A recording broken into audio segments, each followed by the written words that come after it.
Hi all, welcome to competitive cracker. നമ്മൾ ഇന്ന് discuss ചെയ്യാൻ പോകുന്നത് ജൂനിയർ ലാബ് അസിസ്റ്റന്റ് എക്സാമിന് വേണ്ടിയിട്ട് +1 +2 ഫിസിക്സിലെ ഏതൊക്കെ ചാപ്റ്റേഴ്സ് ആണ് നമ്മൾ നോക്കേണ്ടത്. അതായത് ജൂനിയർ ലാബ് അസിസ്റ്റന്റ് എക്സാമിന് ഫിസിക്സിൽ 15 മാർക്സിനാണ് ചോദിക്കാറുള്ളത്. അപ്പോൾ ആ 15 മാർക്സിനുള്ള സിലബസ് നമുക്ക് അറിയാം. അപ്പോൾ ആ സിലബസുകൾ +1 +2 ചാപ്റ്റേഴ്സിൽ ഏതൊക്കെ ചാപ്റ്റേഴ്സിലാണ് വരുന്നത്, അപ്പോൾ ഏതൊക്കെ ചാപ്റ്റേഴ്സ് ആണ് നമ്മൾ കറക്റ്റായിട്ട് ഫോളോ ചെയ്യേണ്ടത്. അപ്പോൾ ഇങ്ങനെയുള്ള കാര്യങ്ങളാണ് നമ്മൾ ഡിസ്കസ് ചെയ്യാൻ പോകുന്നത്. അപ്പോൾ അതിനു മുന്നേ ജൂനിയർ ലാബ് അസിസ്റ്റന്റ് എക്സാമിന്റെ എല്ലാ കാര്യങ്ങളും, അതായത് എന്തൊക്കെ കാര്യങ്ങളാണ് നിങ്ങൾ ശ്രദ്ധിക്കേണ്ടത്, എക്സാമിന് വേണ്ടിയിട്ട് എന്തൊക്കെയാണ് പ്രത്യേകം പ്രിപ്പയർ ചെയ്യേണ്ടത്, അങ്ങനെയുള്ള കാര്യങ്ങളെല്ലാം നിങ്ങൾക്കായിട്ട് പറഞ്ഞു തരാനായിട്ട് സഞ്ജയ് സാറ് ഈ വരുന്ന ജൂൺ 16 വൈകിട്ട് 7 മണിക്ക് ഒരു ഫ്രീ വെബിനാർ ക്ലാസ്സുമായിട്ട് നിങ്ങളുടെ മുന്നിലേക്ക് എത്തുന്നുണ്ട്. അപ്പോൾ ഈ ഒരു ക്ലാസ്സിലേക്ക് നിങ്ങൾക്ക് ജോയിൻ ചെയ്യാനായിട്ട് ഫ്രീ വെബിനാർ ക്ലാസ് ആണ്, ഫ്രീ ക്ലാസ് ആണ്. അപ്പോൾ അതുകൊണ്ട് തന്നെ ഇതിലേക്ക് ജോയിൻ ചെയ്യാനായിട്ട് താഴെ കാണുന്ന ലിങ്കിൽ നിങ്ങൾ ക്ലിക്ക് ചെയ്താൽ മാത്രം മതി. അപ്പോൾ അതിൽ രജിസ്റ്റർ ചെയ്യുക. ഓക്കെ, അപ്പോൾ നമുക്ക് ചാപ്റ്റേഴ്സിലേക്ക് പോവാം. അതിനു മുന്നേ നമുക്കറിയാം CCയുടെ ലേണിംഗ് ആപ്പ് ഇപ്പോൾ പ്ലേ സ്റ്റോറിലും ആപ്പ് സ്റ്റോറിലും ഒക്കെ അവൈലബിൾ ആണ്. അപ്പോൾ PSCക്ക് ആയിട്ട് പ്രിപ്പയർ ചെയ്യുന്ന ഒത്തിരിയേറെ കാൻഡിഡേറ്റ്സ് ഉണ്ടാവും. അപ്പോൾ ഇവരെല്ലാവർക്കും തന്നെ വളരെ യൂസ്ഫുൾ ആയിട്ട് ഉപയോഗിക്കാൻ പറ്റുന്ന ഒരു ലേണിംഗ് ആപ്പാണ് CC ഒരുക്കിയിരിക്കുന്നത്. അപ്പോൾ PSC മാത്രമല്ല, ഏതൊരു കോമ്പറ്റേറ്റീവ് എക്സാം ആണെങ്കിലും നിങ്ങൾക്ക് ഈ ആപ്പ് വളരെ യൂസ്ഫുൾ ആയിരിക്കും. അപ്പോൾ എല്ലാവരും ഇത് ഡൗൺലോഡ് ചെയ്ത് നിങ്ങൾക്ക് ഒത്തിരിയേറെ മോക്ക് ടെസ്റ്റുകൾ, അതും എല്ലാം ഫ്രീ ആയിട്ടാണ് നിങ്ങൾക്ക് അറ്റൻഡ് ചെയ്യാൻ പറ്റുന്നത്. ഫ്രീ ഡെയിലി മോക്ക് ടെസ്റ്റുകൾ ഉണ്ട്, daily free quiz and current affairs, daily ഉള്ള കറണ്ട് അഫയേഴ്സ് നമ്മൾ ആപ്പിലേക്ക് ഇടുന്നുണ്ട്. അതുപോലെ തന്നെ PYQs, പ്രീവിയസ് ഇയർ ക്വസ്റ്റ്യൻ പേപ്പേഴ്സിന്റെ PDF ഉണ്ട്.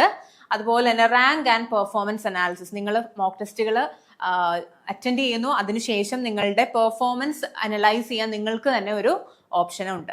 അപ്പോൾ CC ലേണിംഗ് ആപ്പ് എല്ലാവരും തന്നെ ഡൗൺലോഡ് ചെയ്യുക. നിങ്ങൾക്ക് പറ്റുന്ന പോലെ നന്നായിട്ട് അത് യൂസ് ചെയ്യുക. ഓക്കെ, അപ്പോൾ ഇന്ന് നമുക്ക് നോക്കാൻ പോകുന്ന കാര്യം ജൂനിയർ ലാബ് അസിസ്റ്റന്റ് എക്സാമിൽ ഫിസിക്സിന്റെ മാത്രമാണ് കേട്ടോ ഞാൻ പറയുന്നത്. അപ്പോൾ ഫിസിക്സിന് ആകെ വരുന്നത് 4 മൊഡ്യൂൾസ് ആണ്.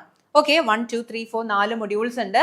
ടോട്ടൽ ഫിസിക്സിന്റെ മാർക്സ് വരുന്നത് എത്രയാണ്? 15 മാർക്സിനായിരിക്കും ഫിസിക്സ് ചോദിക്കുക എക്സാമിന്. ഓക്കെ, അപ്പോൾ ഈ 15 മാർക്സ് നമുക്ക് എങ്ങനെയാണ് ഡിസ്ട്രിബ്യൂട്ട് ചെയ്തിരിക്കുന്നത് എന്നുള്ളത് നോക്കാം. നമുക്കറിയാം ജൂനിയർ ലാബ് അസിസ്റ്റന്റിന് +1 +2 ഫിസിക്സ് ആണ് അതിന്റെ സിലബസ് വരുന്നത്. അപ്പോൾ +1 +2 ഫിസിക്സിലെ എല്ലാവരും പഠിച്ച് ബയോസയൻസ് ആയിരിക്കും എല്ലാവരും എടുത്തിട്ടുണ്ടാവുക. അപ്പോൾ ഫിസിക്സിലെ ഒത്തിരിയേറെ കാര്യങ്ങൾ അറിയാൻ പറ്റും. പക്ഷെ ഒത്തിരി ഡീപ്പസ്റ്റ് ലെവലിലേക്ക് നമുക്ക് ചോദിക്കില്ല.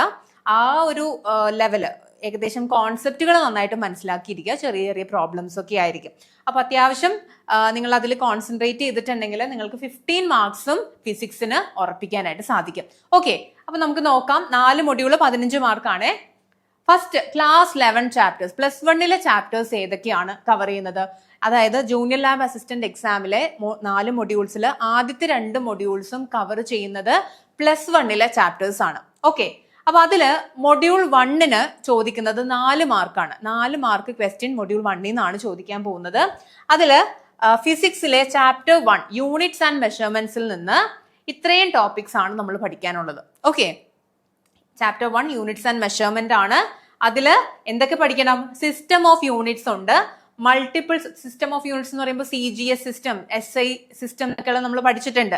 അപ്പൊ അതിൽ നിന്നുള്ള കൺവേർഷൻ പ്രോബ്ലംസ്, ഇപ്പൊ CGSൽ ഒരു ക്വാണ്ടിറ്റി തന്നു, അതിനെ നമുക്ക് SI സിസ്റ്റത്തിലേക്ക് കൺവേർട്ട് ചെയ്യണം, അങ്ങനെയുള്ള പ്രോബ്ലംസ് ഒക്കെ ആയിരിക്കും ഇതിൽ ചോദിക്കാൻ ചാൻസ് ഉള്ളത്. പിന്നെ എന്താണ് multiples and sub multiples of units, അതായത് 10ന്റെ പവേഴ്സ്, നെഗറ്റീവ് പവേഴ്സും, അപ്പൊ 10⁻⁻�6 എന്തിനാണ് ഡിനോട്ട് ചെയ്യുന്നത്, അതിനൊക്കെ ഓരോരോ വേർഡുകളുണ്ട്. ഓക്കെ, അപ്പൊ അതിനെ ഇൻഡിക്കേറ്റ് ചെയ്യുന്ന ടെറ അല്ലെങ്കിൽ മെഗാ എന്നൊക്കെ പറയുന്ന ഒത്തിരി ടേമുകളുണ്ട്. അതെല്ലാം പഠിച്ചിട്ടുണ്ടെങ്കിൽ ഇങ്ങനെയുള്ള ക്വസ്റ്റ്യൻസ് നിങ്ങൾക്ക് അറ്റൻഡ് ചെയ്യാം. പിന്നെ എന്താണ് parallax method for measurement of large distances, അതിന്റെ പ്രോബ്ലംസ് ഒക്കെ ആയിരിക്കും. അത് നമുക്ക് നോക്കാം. സിഗ്നിഫിക്കന്റ് ഫിഗേഴ്സ് ഉണ്ട്, ഒരു നമ്പർ തന്നിട്ട് അതിൽ എത്ര ഡിജിറ്റ്സ് ആണ് സിഗ്നിഫിക്കന്റ് ഫിഗേഴ്സ് ഉള്ളത് എന്നുള്ളത് കാൽക്കുലേറ്റ് ചെയ്യാൻ ഉണ്ടാവും. പിന്നെ എറേഴ്സ് മെഷർ ചെയ്യാൻ. അപ്പൊ ഇത്രയും കാര്യങ്ങളാണ് നമുക്ക് ജൂനിയർ ലാബ് അസിസ്റ്റന്റിന്റെ സിലബസിൽ വരുന്നത്. ഇത്രയും കാര്യങ്ങൾ എവിടെയാണ് ഉൾക്കൊണ്ടിട്ടുള്ളത്? +1 ചാപ്റ്ററിൽ, +1 ഫിസിക്സിലെ ചാപ്റ്റർ 1 ആയ യൂണിറ്റ്സ് ആൻഡ് മെഷർമെന്റ്സിലായിരിക്കും. ഓക്കെ, നെക്സ്റ്റ് നോക്കിക്കേ, ചാപ്റ്റർ 2 ആൻഡ് ചാപ്റ്റർ 3, അത് മോഷൻ ഇൻ എ സ്ട്രെയിറ്റ് ലൈനും മോഷൻ ഇൻ എ പ്ലെയിനും ആണ്. ഇതിൽ നിന്ന് ഇത്രയും പോർഷൻസ് ആണ് നമ്മൾ പഠിക്കാനുള്ളത്. ഏതൊക്കെയാണ്? ഗ്രാഫിക്കൽ റെപ്രസെന്റേഷൻ ഓഫ് മോഷൻസ്, അതായത് പൊസിഷൻ ടൈം ഗ്രാഫ്. ഇനി അത് യൂണിഫോം ആണോ അല്ലെങ്കിൽ നോൺ യൂണിഫോം ആക്സിലറേഷൻ ആണോ അതോ നെഗറ്റീവ് ആക്സിലറേഷൻ ആണോ, അങ്ങനെയുള്ളതെല്ലാം നമുക്ക് ഗ്രാഫിൽ നിന്ന് പ്ലോട്ട് ചെയ്തിട്ട് അതിൽ നോക്കി മനസ്സിലാക്കാനായിട്ട് സാധിക്കും. അപ്പൊ അങ്ങനെയുള്ള പ്രോബ്ലംസ് ചോദിക്കാം. പിന്നെ ഇക്വേഷൻസ് ഓഫ് മോഷൻ അതിനകത്തു നിന്നുള്ള പ്രോബ്ലംസ് ആവാം. പിന്നെ displacement and distance, velocity and acceleration, vector addition, അതിൽ പ്രധാനമായിട്ടും ട്രയാങ്കുലർ ആൻഡ് പാരലോഗ്രാം ലോ പഠിക്കണം. പിന്നെ യൂണിഫോം സർക്കുലർ മോഷൻ. അപ്പോൾ ഈ സർക്കുലർ മോഷനും കൂടെ വരുമ്പോൾ അത് മോഷൻ ഇൻ എ പ്ലെയിൻ ആണ്, അതുകൊണ്ടാണ് ഇത് ഞാൻ ഒറ്റയാക്കി എഴുതിയേക്കുന്നത് കേട്ടോ. അപ്പൊ ഇത്രയും ടോപ്പിക്കുകൾ ചാപ്റ്റർ 2-ലും ചാപ്റ്റർ 3-ലും ആയിട്ടാണ് വരുന്നത്. ഓക്കെ, അതെല്ലാം +1-ലാണ്. നെക്സ്റ്റ് ചാപ്റ്റർ 4-ലെ ലോസ് ഓഫ് മോഷൻ, അതിൽ എന്തൊക്കെ പോർഷൻസ് പഠിക്കണം? ചാപ്റ്റർ 4-ൽ നിന്നുള്ള ഏതൊക്കെ ടോപ്പിക്കുകൾ പ്രധാനമായിട്ടും പഠിക്കണം? Newton's laws of motion, impulse and application, law of conservation, momentum, friction, അങ്ങനെയുള്ള ടോപ്പിക്കുകളാണ് ഈ ചാപ്റ്ററിൽ നമ്മൾ കവർ ചെയ്യാനുള്ളത്.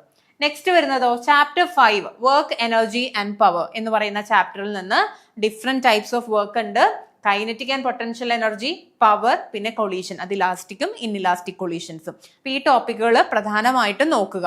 Okay, next chapter 6 system of particles and rotational motion. ഇതിൽ റൊട്ടേഷണൽ മോഷൻ ആണ്, അപ്പോൾ കൺസർവേഷൻ ഓഫ് ആംഗുലർ മൊമെന്റം വരും, പിന്നെ ടോർക്ക് വരും, moment of inertia of regular bodies, അതായത് റിംഗ്, ഡിസ്ക്, സ്ഫിയർ, സിലിണ്ടറിന്റെ ഒക്കെ മൊമെന്റ് ഓഫ് ഇനേർഷ്യ, അതായത് ആക്സിസിന് എബൌട്ട് ആയിട്ട് പലതരത്തിൽ ആക്സിസ് എടുത്തിട്ടുണ്ടെങ്കിൽ ഓരോ ആക്സിസിനെയും എബൌട്ട് ആയിട്ടുള്ള മൊമെന്റ് ഓഫ് ഇനേർഷ്യ ഉണ്ട്. അതൊരു നമുക്കൊരു ടേബിൾ ആയിട്ട് തന്നെ പഠിക്കാൻ തന്നെ ഉണ്ട്.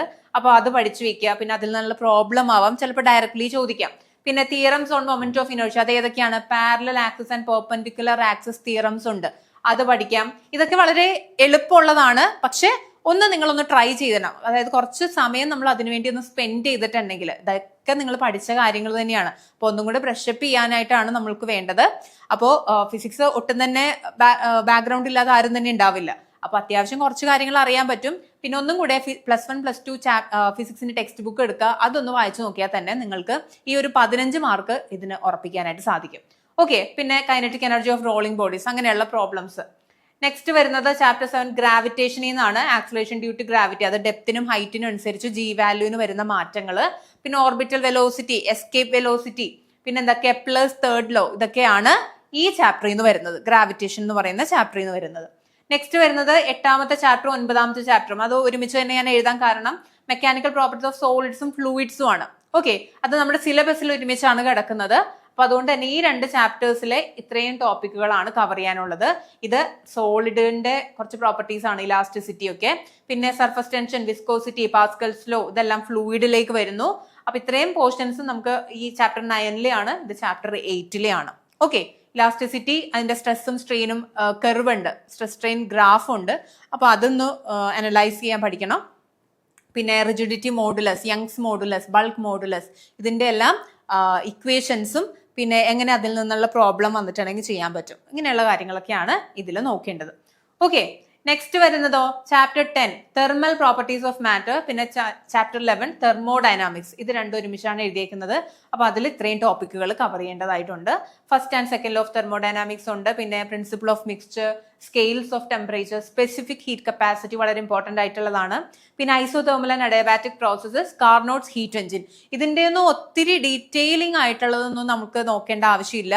ഒത്തിരി കാര്യങ്ങൾ എന്താണെന്നുള്ളത് മനസ്സിലാക്കി വെക്കുക, കോൺസെപ്റ്റ് എന്താണ്, അത് എന്താണ് ഉദ്ദേശിക്കുന്നത് എന്നുള്ളത് ക്ലിയർ ആയിട്ട് മനസ്സിലാക്കി വെക്കുക. പിന്നെ അതിന്റെ കുറച്ച് പ്രോബ്ലംസും കൂടെ നോക്കുക. ഓക്കെ, നമ്മൾ +1 +2 ക്വസ്റ്റ്യൻ എക്സാമിനൊക്കെ വരുന്ന പോലെ ഒത്തിരി വലിയ പ്രോബ്ലംസ് ഒന്നും നിങ്ങൾ ഇതിൽ പ്രതീക്ഷിക്കേണ്ട. ഓക്കെ, ഇനി ചാപ്റ്റർ 13-ലെ ഓസിലേഷൻസും ചാപ്റ്റർ 14 വേവ്സും ആണ്. അതിൽ ഓസിലേഷൻസ് എന്ന് പറയുമ്പോൾ സിമ്പിൾ ഹാർമോണിക് മോഷൻ വരുന്നുണ്ട്, സിമ്പിൾ പെൻഡുലം വരുന്നുണ്ട്, ലോഞ്ചിറ്റ്യൂഡിനൽ ട്രാൻസ്വേഴ്സ് വേവ്സ്, പിന്നെ ബീറ്റ്സ് ആൻഡ് ഡോപ്ലർ ഇഫക്റ്റ്, ഇങ്ങനെയുള്ള കാര്യങ്ങൾ. ഓക്കെ, ഇനിയുള്ളത് ഏതാ? ഇപ്പൊ നമ്മൾ ഇത്ര നേരം കണ്ടത് +1 ചാപ്റ്റേഴ്സ് ആയിരുന്നു. അപ്പോൾ ഏകദേശം എല്ലാ ചാപ്റ്റേഴ്സും തന്നെ നിങ്ങൾക്ക് പഠിക്കാനുണ്ട്. പക്ഷെ എല്ലാ ചാപ്റ്റേഴ്സിലെയും എല്ലാ ടോപ്പിക്കുകളും കവർ ചെയ്യേണ്ട ആവശ്യമില്ല. ഓക്കെ, അപ്പൊ ഓരോ ചാപ്റ്റർ എടുക്കുക, ഇതിൽ പറഞ്ഞിരിക്കുന്ന ടോപ്പിക്ക് ഏതാണെന്ന് നോക്കുക, അത് മാത്രം നിങ്ങൾ ഫോക്കസ് ചെയ്ത് പഠിക്കുക. ഇനിയുള്ള ദിവസങ്ങൾ അധികം ദിവസങ്ങളില്ല, അപ്പോൾ എല്ലാം വായിച്ചു വിടാനുള്ള ടൈം ചിലപ്പോൾ കിട്ടണം എന്നില്ല. നമുക്ക് ഫിസിക്സ് മാത്രമല്ലല്ലോ, ഇനിയും ഉണ്ട് ഓരോ സബ്ജക്ട്, കെമിസ്ട്രി വരുന്നുണ്ട്, ബാക്കി ബയോളജി എല്ലാം നമുക്ക് നോക്കാനുണ്ട്. അപ്പോൾ ഇതിൽ 15 മാർക്കും നമുക്ക് കിട്ടാൻ വേണ്ടിയിട്ട്, അതിൽ 15-ൽ ഒരു 10 മാർക്കെങ്കിലും നിങ്ങൾക്ക് ഇത്രയും ഈ ടോപ്പിക്കുകൾ മാത്രം ഒന്ന് കവർ ചെയ്തിട്ടുണ്ടെങ്കിൽ കിട്ടും. പിന്നെ ഒത്തിരി ഇൻഡെപ്തിലേക്ക് നമുക്ക് അധികം ചോദിക്കാൻ ചാൻസ് കുറവാണ്. ഓക്കെ, ഇനി ക്ലാസ് 12 ചാപ്റ്റേഴ്സ് ആണ്. +2-ലെ ചാപ്റ്റേഴ്സ് ഏതൊക്കെയാണ് കവർ ചെയ്യുന്നത്? മൊഡ്യൂൾ 3ഉം 4ഉം ആണ് +2 ചാപ്റ്റേഴ്സ് കവർ ചെയ്യുന്നത്. അതിൽ മൊഡ്യൂൾ 3-ന് എത്ര മാർക്കാണ് ചോദിക്കുന്നത്? 4 മാർക്കാണ് കേട്ടോ ചോദിക്കുന്നത്. മൊഡ്യൂൾ 1 4 മാർക്കാണ്, മൊഡ്യൂൾ 2 3 മാർക്കായിരുന്നു ചോദിക്കുന്നത്. പിന്നെ മൊഡ്യൂൾ 3ഉം 4ഉം എത്ര തന്നെയാണ്? 4 മാർക്കിന് തന്നെയാണ്. അപ്പോൾ ടോട്ടൽ 15 മാർക്സ് ആവും. ഇനി chapter 1 electric charges and fields, electrostatic potential and capacitance, ഇത്രയും ടോപ്പിക്കുകളാണ് ഇതിൽ വരുന്നത്. ഞാൻ അതൊന്നും വായിച്ചു വിടുന്നില്ല, വെറുതെ നിങ്ങൾക്ക് നോക്കിയാൽ തന്നെ മനസ്സിലാകും. ഓക്കെ, ക്വാണ്ടിസേഷൻ ഓഫ് ചാർജ് ഉണ്ട്, കൂളംസ് ലോ വരുന്നുണ്ട്. ഇത് കുറച്ച് ഇമ്പോർട്ടന്റ് ആയിട്ടുള്ള മൊഡ്യൂൾ തന്നെയാണ്. ഓക്കെ, ഇനി ചാപ്റ്റർ 3യിലേക്ക് വരുമ്പോഴോ കറന്റ് ഇലക്ട്രിസിറ്റി ആണ്. അതിലാണ് ഓംസ് ലോ വരുന്നതും പിന്നെ കളർ കോഡ് ഓഫ് റെസിസ്റ്റേഴ്സ്, എങ്ങനെയാണ് റെസിസ്റ്ററിന്റെ കളർ കോഡുകൾ വരുന്നത്, പിന്നെ എന്താണ് റെസിസ്റ്റിവിറ്റിയും കണ്ടക്ടിവിറ്റിയും തമ്മിലുള്ള റിലേഷൻ, ഡ്രിഫ്റ്റ് വെലോസിറ്റി, പിന്നെ പൊട്ടൻഷ്യോമീറ്റർ, ആ ഇൻസ്ട്രുമെന്റിന്റെ കുറച്ച് ഡീറ്റെയിലിങ്സ് അത് നോക്കുക. അപ്പൊ ഇത്രയും കാര്യങ്ങൾ കറന്റ് ഇലക്ട്രിസിറ്റി എന്ന് പറയുന്ന ചാപ്റ്ററിൽ നിന്ന് കവർ ചെയ്യണം. ഇനി എന്താണ് ചാപ്റ്റർ 4ലെ മൂവിംഗ് ചാർജസ് ആൻഡ് മാഗ്നറ്റിസവും ചാപ്റ്റർ 5ലെ മാഗ്നറ്റിസം ആൻഡ് മാറ്റർ. ഇത് രണ്ടിൽ നിന്നും കോമൺ ആയിട്ട് വരുന്ന കുറച്ച് ടോപ്പിക്കുകളാണ്. ബയോട്ട് സവാർട്സ് ലോ നോക്കണം, അതിന്റെ ആപ്ലിക്കേഷൻസ്, പിന്നെ എന്താ galvanometer to ammeter and voltmeter, പിന്നെ classification of magnetic materials, para, dia, ferromagnetic, അങ്ങനെയുള്ള ക്ലാസിഫിക്കേഷൻ, അതിന്റെ ഓരോന്നിന്റെയും സസെപ്റ്റിബിലിറ്റി, കുറച്ച് ഫീച്ചേഴ്സ് പഠിക്കാനുണ്ട് അതുള്ളത്. പിന്നെ എന്താ മാഗ്നറ്റിക് ഫീൽഡ് ലൈൻസ് എന്തൊക്കെയാണെന്നുള്ളത് നോക്കുക. ഇനി ചാപ്റ്റർ 6 and 7 ഏതൊക്കെയാണ്? ഇലക്ട്രോ മാഗ്നറ്റിക് ഇൻഡക്ഷനും ഓൾട്ടർനേറ്റിംഗ് കറന്റും ആണ്. അതിൽ പഠിക്കാനുള്ള ഏതൊക്കെയാണ്? പ്രധാനപ്പെട്ട ലോസ്, ഫാരഡേസ് ലോസ് നോക്കുക, eddy currents and their applications, പിന്നെ സെൽഫ് ഇൻഡക്ഷൻ എന്താണ്, AC generator, transformers, wattless current, Q factor of an LCR circuit and reactance of AC circuits. Okay, ഞാൻ ടോപ്പിക്കുകൾ ജസ്റ്റ് ഇതെല്ലാം ഇപ്പൊ എക്സ്പ്ലെയിൻ ചെയ്യാനുള്ള ടൈം ഇല്ല. അപ്പോൾ ഓരോ ടോപ്പിക്കുകൾ നിങ്ങൾക്ക് ഇതെല്ലാം ടെക്സ്റ്റ് ബുക്കുകളിൽ കറക്റ്റ് ആയിട്ട് കൊടുത്തിട്ടുണ്ട്. അത് ജസ്റ്റ് ഒന്ന് വായിച്ചാൽ മാത്രം മതി നിങ്ങൾ. നെക്സ്റ്റ് എന്താ നോക്കിക്കേ, ചാപ്റ്റർ 8ലെ ഇലക്ട്രോ മാഗ്നറ്റിക് വേവ്സ്, അതിൽ നിന്ന് കുറച്ച് ടോപ്പിക്കുകൾ, പ്രോപ്പർട്ടീസ് ഓഫ് ആദ്യം പഠിക്കുക, ഇലക്ട്രോ മാഗ്നറ്റിക് വേവ്സിന്റെ പ്രോപ്പർട്ടീസ് പഠിക്കുക. പിന്നെ ഇലക്ട്രോ മാഗ്നറ്റിക് സ്പെക്ട്രം, അതിൽ ഏതൊക്കെയാണ് റേഡിയോ വേവ്സ് തുടങ്ങി അങ്ങനെയുള്ളത്, വിസിബിൾ ലൈറ്റ് അല്ലെങ്കിൽ ഇൻഫ്രാറെഡ് ഗാമ റേസ് വരെയുള്ള ഒരു സ്പെക്ട്രം ഉണ്ട്. അപ്പൊ അതിന്റെ ഓരോന്നിന്റെയും frequency range, wave length range ഒക്കെ പഠിക്കുക. പിന്നെ ഏറ്റവും ഹയസ്റ്റ് വേവ് ലെങ്ത് ആർക്കാണ്, ഏറ്റവും ഹയസ്റ്റ് ഫ്രീക്വൻസി ആർക്കാണുള്ളത് എന്നുള്ളതൊക്കെ ഒന്ന് പഠിച്ചു വെക്കുക. നെക്സ്റ്റ് വരുന്നതോ ചാപ്റ്റർ 9ൽ റേ ഓപ്റ്റിക്സ് ആൻഡ് ഒപ്റ്റിക്കൽ ഇൻസ്ട്രുമെന്റ്സും വേവ് ഒപ്റ്റിക്സും. ഇത് ഫുൾ ഒപ്റ്റിക്സിനായിട്ടുള്ള ചാപ്റ്റേഴ്സ് ആണ് 9ഉം 10ഉം വരുന്നത്. അതില് മിറേഴ്സിന്റെ റിഫ്ലക്ഷൻ, സ്ഫിറിക്കൽ മിറേഴ്സിന്റെ, അതായത് കോൺവെക്സ് മിറേഴ്സ്, കോൺകേവ് മിറേഴ്സിന്റെ ഉള്ളതും നോക്കണം. പിന്നെ എന്താണ് റിഫ്രാക്ഷൻ ആൻഡ് ഇറ്റ്സ് ആപ്ലിക്കേഷൻസ്, അതില് ലെൻസസ് പഠിക്കണം. പിന്നെ എന്താ ടോട്ടൽ ഇന്റേണൽ റിഫ്ലക്ഷനും അതിന്റെ ആപ്ലിക്കേഷൻസും. ടോട്ടൽ ഇന്റേണൽ റിഫ്ലക്ഷൻ എന്ന് പറയുമ്പോൾ അറിയാം, പ്രോസസ്, അതിന്റെ ആപ്ലിക്കേഷൻ ഒപ്റ്റിക്കൽ ഫൈബേഴ്സ് നോക്കുക. പിന്നെ ലെൻസ് മേക്കേഴ്സ് ഫോർമുലയും പവർ ഓഫ് എ ലെൻസ്, അതായത് ലെൻസിന്റെ കോമ്പിനേഷൻ തന്നിട്ട് അതിന്റെ പവർ കാൽക്കുലേറ്റ് ചെയ്യാനും ഫോക്കൽ ലെങ്ത് കണ്ടുപിടിക്കാനൊക്കെ പ്രോബ്ലം വരാം. അപ്പൊ അതൊക്കെയാണ് ഇതിൽ പെടുന്നത്. പിന്നെ സ്കാറ്ററിങ്ങും ഡിസ്പേർഷനും, പിന്നെ ഇന്റർഫെറൻസ്, പോളറൈസേഷൻ പഠിക്കുമ്പോൾ മാലസിസ് ലോ പഠിക്കണം, ബ്രൂസ്റ്റേഴ്സ് ലോവും പഠിക്കണം. ഇതൊക്കെ വായിച്ചു വിടാൻ പറ്റുന്ന കുറച്ച് ടോപ്പിക്കുകളാണ് കേട്ടോ. ഒത്തിരി കൺഫ്യൂസിങ് ആയിട്ടുള്ള ഒന്നുമില്ല. ഈ ലെൻസിന്റെയും മിറേഴ്സിന്റെയും പ്രോബ്ലംസ് വരുമ്പോഴാണ് കുറച്ചൊരു കൺഫ്യൂസിങ് ആവുന്നത്. അത് നമ്മളൊരു ടേബിൾ വെച്ചിട്ട് പഠിച്ചിട്ടുണ്ടെങ്കിൽ നമുക്ക് മനസ്സിലാക്കാൻ പറ്റും. പെട്ടെന്ന് കാര്യം മനസ്സിലാക്കി പ്രോബ്ലം ചെയ്തിട്ടുണ്ടെങ്കിൽ പെട്ടെന്ന് എളുപ്പത്തിൽ കാൽക്കുലേറ്റ് ചെയ്യാൻ പറ്റും. ഓക്കെ, ഇനി വരുന്നത് എന്താ നോക്കിക്കേ, ചാപ്റ്റർ 11ലെ dual nature of radiation and matter. അതിൽ ഫോട്ടോ ഇലക്ട്രിക് ഇഫക്റ്റ് വരുന്നുണ്ട്, ഐൻസ്റ്റീന്റെ ഫോട്ടോ ഇലക്ട്രിക് ഇക്വേഷൻ വരുന്നുണ്ട്, മാറ്റർ വേവ്സ് വരുന്നുണ്ട്. അപ്പോൾ ഇനി അടുത്തത് ചാപ്റ്റർ 12ഉം ചാപ്റ്റർ 13 ആറ്റംസും ന്യൂക്ലിയയും. ഏതൊക്കെയാണ് അതിൽ നോക്കേണ്ടത്? ബോർ ആറ്റം മോഡൽ ഉണ്ട്, spectral series of hydrogen atom, അതായത് ലൈമാൻ സീരീസ് അല്ലെങ്കിൽ ബാൽമർ സീരീസ് എന്നൊക്കെ പറഞ്ഞൊരു നമ്മൾ പഠിക്കുന്നുണ്ട്. അപ്പൊ അത് നോക്കുക. പിന്നെ ഹാഫ് ലൈഫ് പീരീഡിന്റെ പ്രോബ്ലംസ് എങ്ങനെയാണ് ചെയ്യേണ്ടത് എന്നുള്ളത് നോക്കുക. പിന്നെ ന്യൂക്ലിയർ റിയാക്ടർ, അതിന്റെ കമ്പോണൻസ് കാര്യങ്ങളൊക്കെ, അതിന്റെ പാർട്സും ഓരോന്നിന്റെയും ഫീച്ചേഴ്സ് എന്തൊക്കെയാണെന്നുള്ളത്, ക്യാരക്ടറിസ്റ്റിക് എന്താന്നുള്ളതും കൂടെ നോക്കി വെക്കുക. നെക്സ്റ്റ് ലാസ്റ്റ് വരുന്നത് ചാപ്റ്റർ 14 സെമി കണ്ടക്ടർ ഇലക്ട്രോണിക്സ് ആണ്. അതിൽ എനർജി ബാൻഡ്, പിന്നെ മെറ്റീരിയൽസിന്റെ ക്ലാസിഫിക്കേഷൻ, ഇൻസുലേറ്റേഴ്സ് ഒക്കെ ആയിട്ട് നമ്മൾ കണ്ടക്ടേഴ്സ്, ഇൻസുലേറ്റേഴ്സ്, സെമി കണ്ടക്ടേഴ്സ് എന്നൊക്കെ പറഞ്ഞ ക്ലാസിഫിക്കേഷൻ പഠിക്കുക. പിന്നെ പ്രോപ്പർട്ടീസ് ഓഫ് സെമി കണ്ടക്ടേഴ്സ് പഠിക്കുക. പിന്നെ എന്താണ് ഡോപ്പിംഗ്, ഇൻട്രിൻസിക്കും എക്സ്ട്രിൻസിക് സെമി കണ്ടക്ടേഴ്സ് എന്താണ് അത് നോക്കുക. പിന്നെ N type and P type semi conductors എന്ന് പറഞ്ഞാൽ എന്താണ്, അല്ലെങ്കിൽ P N junction diode, half wave and full wave rectifiers, പിന്നെ ഡയോഡുകൾ, LED, ഇതൊക്കെ കാര്യങ്ങളാണ് ഈ ചാപ്റ്ററിൽ നിന്ന് നോക്കാനുള്ളത്. ഓക്കെ, അപ്പൊ നമുക്ക് ഇത്രയും ചാപ്റ്റേഴ്സ്, അതായത് +1 +2 അത്യാവശ്യം എല്ലാ ചാപ്റ്റേഴ്സും തന്നെ കവർ ചെയ്യുന്നുണ്ട് ജൂനിയർ ലാബ് അസിസ്റ്റന്റ് എക്സാമിൽ. അപ്പോൾ ഇതെല്ലാം എല്ലാത്തിന്റെയും മുക്കും മൂലയും നമുക്ക് അയച്ചു പേർക്ക് പഠിക്കാനില്ല. എന്നിരുന്നാലും ഇത്രയും പറഞ്ഞ ടോപ്പിക്കുകൾ ഒന്ന് കവർ ചെയ്യുക. ഓക്കെ, ഇത് അത്യാവശ്യം വാസ്റ്റ് ആയിട്ടുള്ളത് തന്നെയാണ് ഫിസിക്സിൽ വന്നിരിക്കുന്നത്. പക്ഷേ നിങ്ങളൊക്കെ പഠിച്ചിട്ടുള്ളത് കൊണ്ട് തന്നെ കുറച്ചും കൂടെ എളുപ്പമായിരിക്കും. ആ +1 +2 ബുക്കുകൾ ഒന്നും കൂടെ എവിടെന്നെങ്കിലും സംഘടിപ്പിക്കുക. എന്നിട്ട് ആ പറയുന്ന ടോപ്പിക്കുകളുടെ ഭാഗങ്ങൾ കൃത്യമായിട്ട് വായിച്ചു നോക്കുക. ഓക്കെ, അപ്പോൾ അതിനൊക്കെ ആയിട്ട് നമുക്ക് ഇവിടെ ജൂനിയർ ലാബ് അസിസ്റ്റന്റിന്റെ ക്രാഷ് ബാച്ച് ഇവിടെ സ്റ്റാർട്ട് ചെയ്യാണ്, ന്യൂ ബാച്ച് സ്റ്റാർട്ട് ചെയ്യാണ്. അപ്പോൾ 120 ഡേയ്സിന്റെ ബാച്ചാണ് സ്റ്റാർട്ട് ചെയ്യാൻ പോകുന്നത്. അതിൽ നമ്മൾ കൃത്യമായ സ്റ്റഡി പ്ലാനോട് കൂടിയായിരിക്കും നമ്മളിവിടെ ക്ലാസ് കണ്ടക്ട് ചെയ്യാൻ പോവുക. അതായത് നമുക്ക് ഈ ഫിസിക്സിന്റെ ആണെങ്കിൽ ഏതൊരു സബ്ജക്റ്റിന്റെ ആണ്, എല്ലാ സബ്ജക്റ്റും കൂടി ഇൻക്ലൂഡ് ചെയ്തിട്ടുള്ള ക്ലാസ് ആണ് നമുക്ക് വരുന്നത്. അപ്പോൾ ഫിസിക്സിന്റെ ആണെങ്കിൽ ഏതാണെങ്കിലും +1 +2 ആ ബുക്കുകൾ തന്നെ റെഫർ ചെയ്തുകൊണ്ടുള്ള തന്നെ ക്ലാസ്സുകളായിരിക്കും വരിക. പിന്നെ നമുക്ക് എല്ലാ പറയുന്ന പോലെ തന്നെ മെന്റർഷിപ്പ് സപ്പോർട്ട് ഉണ്ടാവും നിങ്ങൾക്ക്. പിന്നെ മോക്ക് ടെസ്റ്റുകൾ ഉണ്ടാവും, വളരെ ഇമ്പോർട്ടന്റ് ആയിട്ടുള്ളതാണ് മോക്ക് ടെസ്റ്റുകൾ. പിന്നെ PYQ പ്രാക്ടീസുകൾ ഉണ്ടാവും, ഡെയിലി നിങ്ങൾക്ക് വർക്ക്ഔട്ടുകൾ തരും ചെയ്ത് നോക്കാനായിട്ട്. അപ്പൊ അത്രയേറെ ക്വസ്റ്റ്യൻസ് നിങ്ങളുടെ കയ്യിലേക്ക് എത്തുകയാണ്. അപ്പൊ അതിനൊക്കെ ആയിട്ട് നമുക്കിവിടെ ഒരു ടൈം ടേബിൾ ബേസ് ചെയ്തിട്ടുള്ള ബാച്ച് തന്നെയാണ് സ്റ്റാർട്ട് ചെയ്യുന്നത്, ക്രാഷ് ബാച്ച് ആണ് സ്റ്റാർട്ട് ചെയ്യുന്നത്. അപ്പൊ ഈ വരുന്ന ജൂനിയർ ലാബ് അസിസ്റ്റന്റ് എക്സാമിന് വേണ്ടിയിട്ട് പ്രിപ്പയർ ചെയ്യുന്നവരെല്ലാവരും തന്നെ ഈ ഒരു വെബിനാർ വരുന്നുണ്ട്, ആ വെബിനാറിൽ എന്തായാലും പങ്കെടുക്കുക. അതോടൊപ്പം തന്നെ നമ്മുടെ ബാച്ചിലേക്ക് വേഗം തന്നെ ജോയിൻ ചെയ്യാനായിട്ട് ട്രൈ ചെയ്യുക. കാരണം നമുക്ക് ഇനി സമയമില്ല മുന്നിൽ കളയാനായിട്ട്. അപ്പോൾ ഈ വരുന്ന ദിവസങ്ങൾ വളരെ പ്രൊഡക്റ്റീവായിട്ട് നിങ്ങൾ യൂസ് ചെയ്യുക. അപ്പോൾ വെബിനാറിൽ പങ്കെടുക്കാനായിട്ടുള്ള ലിങ്ക് താഴെ നിങ്ങൾക്ക് പിൻ ചെയ്തിട്ടിട്ടുണ്ട്. അപ്പോൾ അതിൽ രജിസ്റ്റർ ചെയ്താൽ മാത്രം മതി.